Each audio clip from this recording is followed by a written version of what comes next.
ዛሬ ጉዳያችን ከብክለት ፖሊሽን ጋር ነው።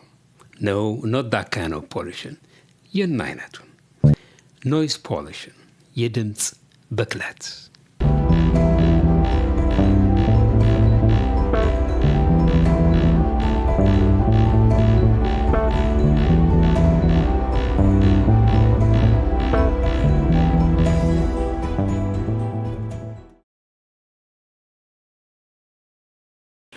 ሙከራ 567 what up are you all doing? what is this thing on? oops ሰላም ጤና ይስጥልኝ። ይህ የዳኒ ጉርሻ ጊዜ ነው። ሄደ የዳኒ ጉርሻ በዚህ ሚዲያ ልቦናን የሚያበሩ አእምሮን የሚያሰፉ ቁም ነገሮችን ሳይበዛ ሳይንዛዛ በጥበብ ከሽነን እንጋብዛችኋለን። ጉርሻ፣ የዳኒ ጉርሻ።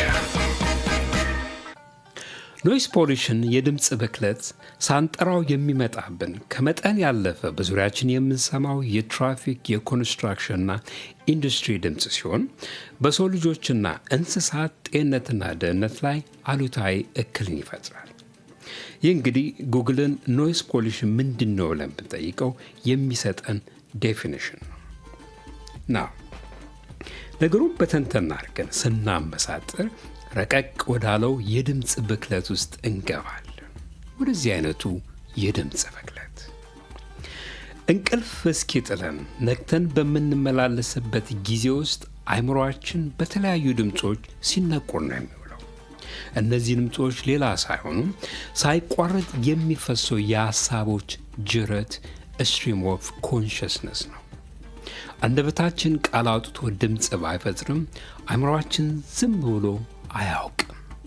የድምፁ ሞገድ ሲንጫጫ ሲንተከተግ ነው የሚውለው። ይሄ ስትሪም ኦፍ ኮንሽስነስ የሀሳብ ጅረት እንደ ፈላሽሮ እዚህም እዚያም ተግ የሚለው በመጥበሻ እሳት እንደሚመታው ዘይት የሚንጠረጠረው ሳይቋረጥ እንዲፈስ የሚያደርጉት ከየሸለቆው የሚፈልቁ ምንጮች ጅረቱን እየገበሩ ነው።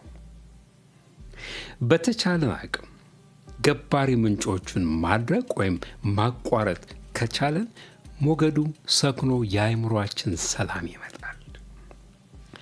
Be still and know that I'm God. እረፉ እኔም አምላክ እንደሆን እወቁ። ቅዱስ ዳዊት 46:10 እንዳለው ዓላማችን እሱ ላይ ነው። የድምፁም ሞገድ የቻልነውን ያልቀንሰን ለማረፍ እዚህ ላይ እንደው እውነቱን ለመናገር ከቤተ ክርስቲያን ወይም ወደምትሄዱበት የአምልኮ ቦታ ድባቡ በሚመች ጸጥታ በዛ ቦታ ሆናችሁ አንደበታችሁ በአርምሞ ታስሮ ጭንቅላታችሁ ግን እጨፈራ ቤት ያለ እስኪመስል ሲጮህ ገጥማችሁ አያውቅም? እኔ አልዋሽም፣ ብዙ ጊዜ ገጥመኛል። የምጥቀትና ርቀቱን ያህል የአእምሮአችን ትልቁ ድክመት በአንድ ነገር ላይ ለረዥም ጊዜ ትኩረት ለማድረግ አለመቻሉ ነው። The lack of concentration, unable to be here and now.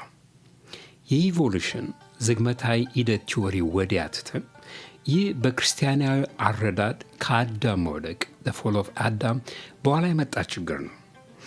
ያንን የሀሳብ ጅረት ስትሪም ኦፍ ኮንሽስነስ የሚገብሩትን ምንጮች ለማድረግ እንሞክር ብለን ነበር። መጀመሪያ እንወቃቸው። ከምንጮቹ አንዱ ዥዋዥዌ፣ ከትላንት ወደ ነገ፣ ከነገ ወደ ትላንት።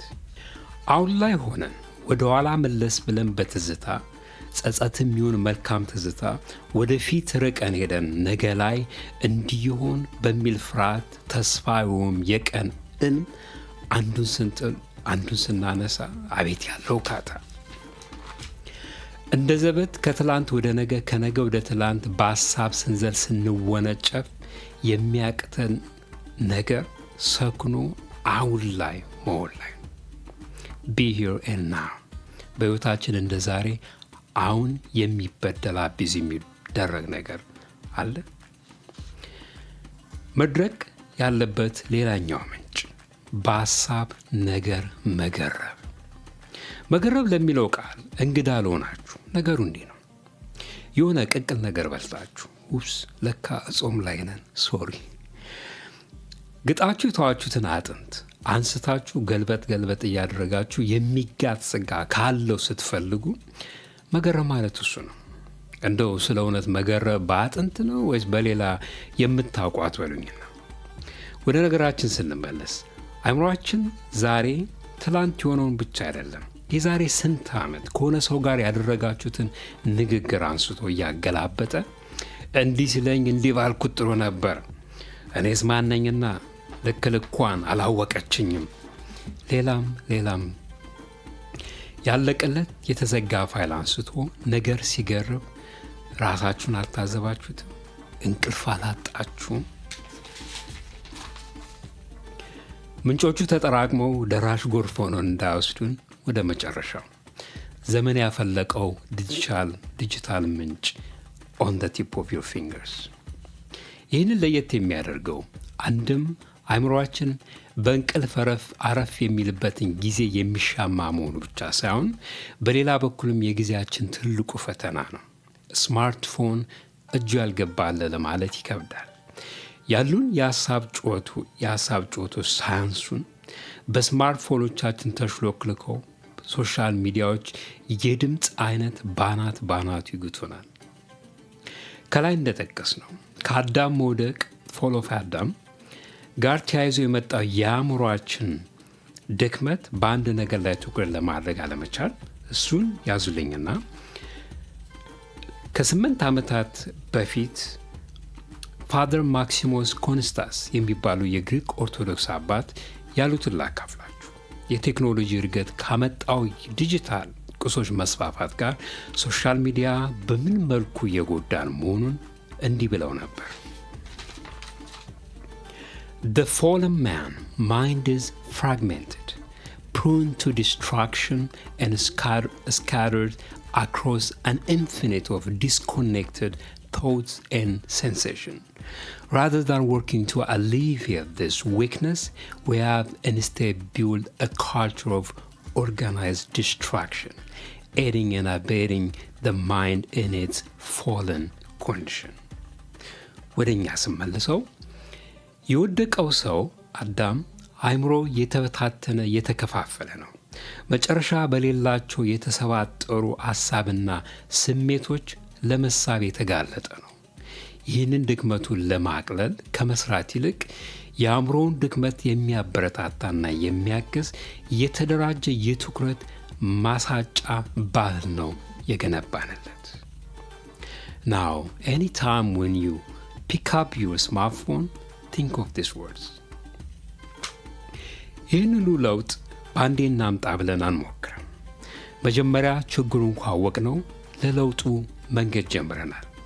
እንግዲህ አእምሮአችን ባዶን አይቀር ነገር መጥፎውን ስንቀማው የሚጠቅመንን አንዳች የሚያኝከው ነገር ስጡት፣ ፈልጉለት። ከዚህ የከተማውን ዙሪያ ገቡን ከሞላው አርቲፊሻል ብርሃን ስር ሆነን እንደ ፈንዲሻ በምሽቱ ሰማይ ላይ የተበተኑትን ከዋክብት ማየት አንችልም። ይህም አንዱ ብክለት ነው፣ ላይት ፖሊሽን። ከዋክብቱን ለማየት ከዚያ የከተማ ሰማይ ስር መውጣት አለብን። ይህንን ውብ የፈጣሪ ሥራ ለማየት በአንድም በሌላ ዙሪያ ገቡን ያጥለቀለቀውን አርቲፊሻል ብርሃን ማጥፋት አለብን። ቃሉ እንዳለን be still and know that I am God።